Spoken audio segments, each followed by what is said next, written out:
2025 మార్చి 14వ తేదీన పాల్గొన పౌర్ణమి రాబోతుంది. పాల్గొన పౌర్ణమికి హోలీ పౌర్ణమి అనే పేరు. ఈరోజే హోలీ పండుగను జరుపుకుంటారు. అంతేకాదు ఈరోజే లక్ష్మీ జయంతిని కూడా జరుపుకుంటారు. అయితే ఈ సంవత్సరం ఈ పాల్గొన పౌర్ణమి రోజే చంద్రగ్రహణం కూడా ఏర్పడబోతుంది. ఇది చాలా శక్తివంతమైన గ్రహణం. అయితే ఈ గ్రహణం రోజున మర్చిపోకుండా బియ్యం డబ్బాలో ఇది ఒకటి వేస్తే చాలు, ఇక మీ ఇల్లంతా కూడా డబ్బుతో నిండిపోతుంది. ధన ధాన్యాలకు లోటు అనేది రాదు. మీకు సంవత్సరమంతా కూడా లోటు అనేది ఉండదు. ఈ గ్రహణం అనేది చాలా పవర్ఫుల్. ఎంతటి శక్తివంతమైనదో మన అందరికీ తెలిసినదే. గ్రహణం రోజున చేసేటటువంటి పూజలు పరిహారాలకు మంచి ఫలితం ఉంటుంది. అయితే ఈ గ్రహణం రోజున బియ్యం డబ్బాలో ఇదొక్కటి వేస్తే చాలు, తరతరాలకు తరగని డబ్బు వస్తుంది, ఐశ్వర్యం వస్తుంది, కోరుకున్న కోరికలు నెరవేరుతాయి, కోటీశ్వర్లుగా మారిపోతారు అని సిద్ధశాస్త్రం చెబుతుంది. బియ్యం అనేవి చాలా పవిత్రమైనటువంటివి. బియ్యం అంటే అన్నపూర్ణాదేవితో సమానం. పూర్వకాలంలో అన్నపూర్ణాదేవి యొక్క ఆశీస్సులు సాక్షాత్తు పరమశివుడు పొందినట్లు శాస్త్రాలు చెబుతూ ఉన్నాయి. అలాంటి ఎంతో పవిత్రమైనటువంటి అన్నపూర్ణాదేవి నివసించేటటువంటి ప్రదేశం ఏంటి అంటే బియ్యం డబ్బా. కనుక ఆ బియ్యం డబ్బాలో ఈ గ్రహణం రోజున ఇది వేయటం వలన అమ్మవారి యొక్క అనుగ్రహం అనేది తప్పకుండా కలుగుతుంది.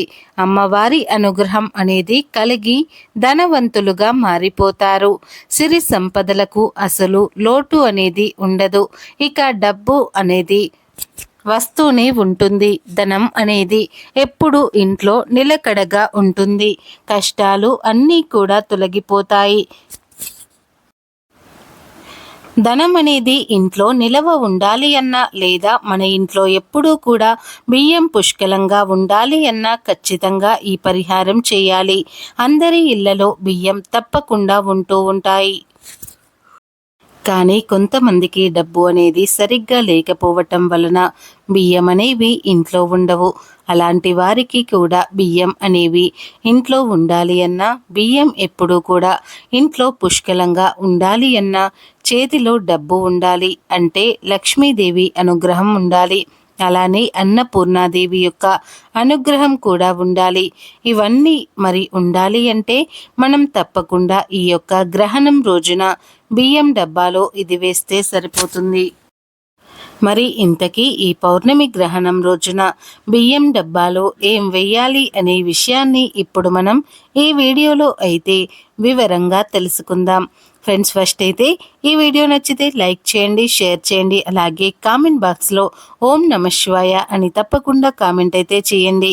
ఎందుకంటే మీ సపోర్ట్ అనేది మాకు చాలా ఎంకరేజింగ్గా ఉంటుంది. ఈసారి పాల్గొన పౌర్ణమి చంద్రగ్రహణంతో కలిసి వస్తుంది. గ్రహణం అనగానే అందరూ భయపడిపోతూ ఉంటారు. కానీ భయం అవసరం లేదు. అది ఆకాశంలో జరిగే చిన్న మార్పు అంతే.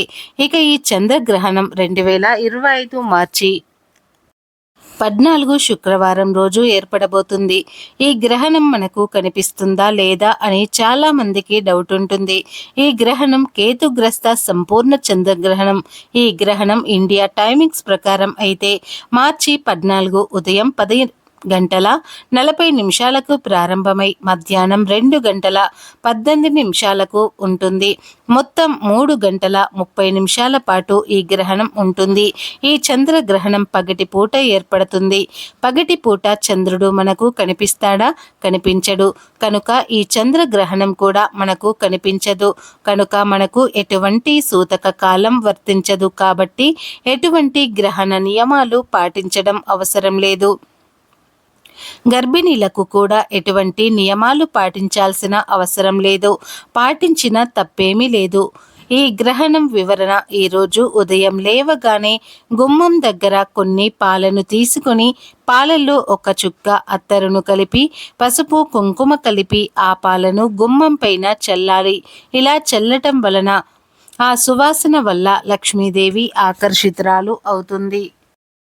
మీ ఇంట్లోనే ఉండిపోతుంది. మీ ఇంట్లో దరిద్రం బయటకు పోయి లక్ష్మీదేవి మీ ఇంట్లోకి వస్తుంది. మీకు బాగా ధనాన్ని ఇస్తుంది కనుక పౌర్ణమి రోజున గుమ్మం మీద పాలల్లో ఒక చుక్క అత్తరును కలిపి పసుపు కుంకుమ కలిపి ఆ పాలను గుమ్మం పైన చల్లండి. లక్ష్మీదేవి అనుగ్రహాన్ని పొందండి. ఇక ఈ పౌర్ణమి చాలా శక్తివంతమైనది. పౌర్ణమిలో కన్నిటికెల్లా పౌర్ణమి చాలా గొప్పది. ఈ పౌర్ణమి రోజున ఇంట్లోని ఆడవారు ఎట్టి పరిస్థితుల్లోనూ కూడా ముల్లంగి కూరను తినకూడదు. ఏ రూపంలోనూ కూడా ఈరోజు ముల్లంగిని తినకూడదని శాస్త్రంలో ఉంది. కనుక ఈ పౌర్ణమి రోజున ఎవరు కూడా ముల్లంగిని తినవద్దు. కాదని తింటే మాత్రం అనేక రకాల అనారోగ్య సమస్యలు వస్తాయి.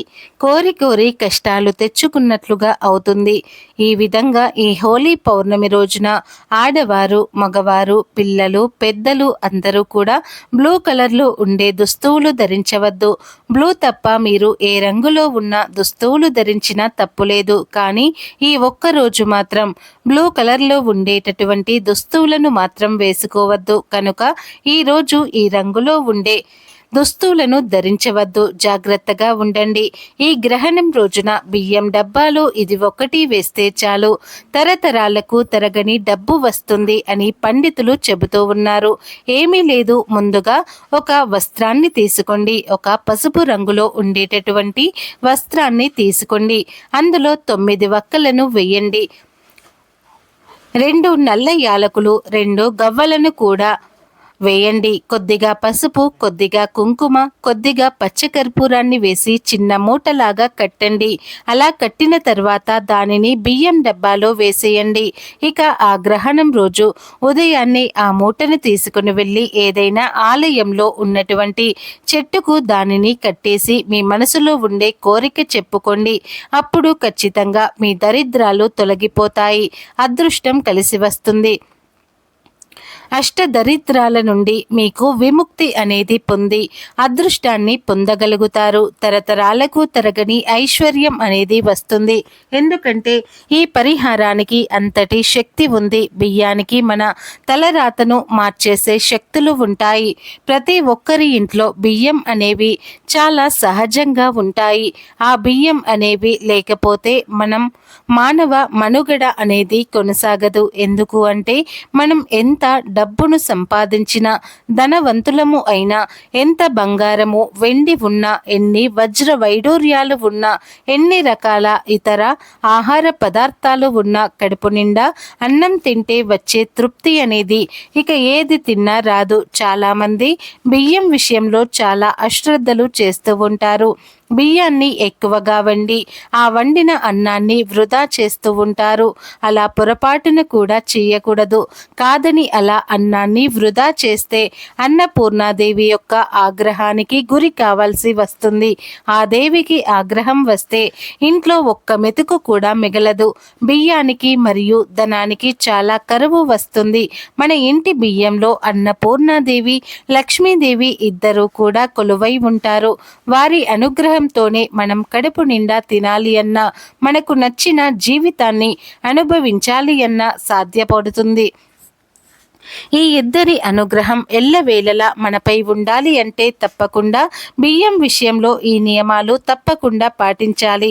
బియ్యాన్ని కాలి కింద వేసి పొరపాటున కూడా తొక్కకూడదు. ముఖ్యంగా బియ్యం డబ్బాలో ఎప్పుడూ కూడా బియ్యం నిండుగా ఉండాలి. బియ్యం అయిపోయే వరకు కూడా చూడకూడదు. బియ్యం డబ్బా పరిశుభ్రంగా ఉండాలి. బియ్యం డబ్బా చుట్టూ కూడా చాలా శుభ్రంగా ఉండాలి. డస్ట్ వంటిది లేకుండా, దుమ్ము ధూళి బూజు లేకుండా చూసుకోవాలి. బియ్యాన్ని ఎప్పుడూ పవిత్రంగా భావించాలి. ప్రతి నిత్యము బియ్యం కడిగే సమయంలో శివ పార్వతులను తలుచుకోవాలి. మీరు ప్రతిరోజు కూడా ఒక గుప్పెడు బియ్యాన్ని తీసి పక్కన పెట్టి ఓం నమఃశివాయ అనుకొని ఆ పక్కన పెట్టిన బియ్యాన్ని ఒక నెల రోజుల తర్వాత ఎవరికైనా దానంగా ఇస్తే నెల రోజుల పాటు అన్నదానం చేసినంత పుణ్యఫలం దక్కుతుంది.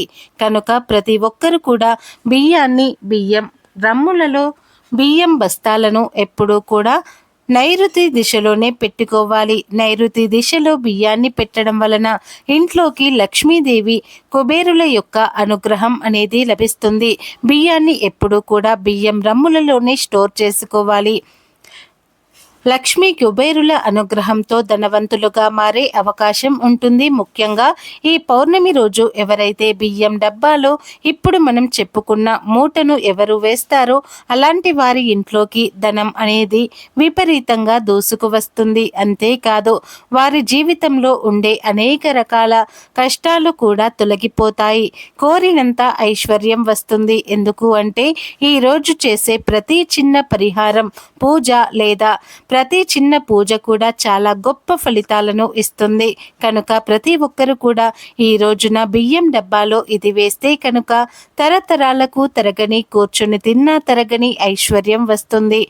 లక్షలు కాదు కోట్లు సంపాదించే స్థాయికి ఎదుగుతారు. ధన ధాన్యాలకు లోటు లేకుండా జీవించవచ్చు. బియ్యం డబ్బాలో ఇది వేయటం వలన జీవితంలో నుండి అన్ని రకాల సమస్యలు, అన్ని రకాల దరిద్రాలు తొలగిపోతాయి. చేతి నిండా ధనం వస్తుంది. వారికి కూడా ఎప్పటికీ కూడా అన్నానికి, ధాన్యానికి లోటు కానీ ఉండదు. కాబట్టి అందరూ కూడా ఈ పౌర్ణమి గ్రహణం రోజు బియ్యం డబ్బాలో ఈ మూటను వేసి మీ కోరికలను నెరవేర్చుకుని ఆనందంగా జీవించండి.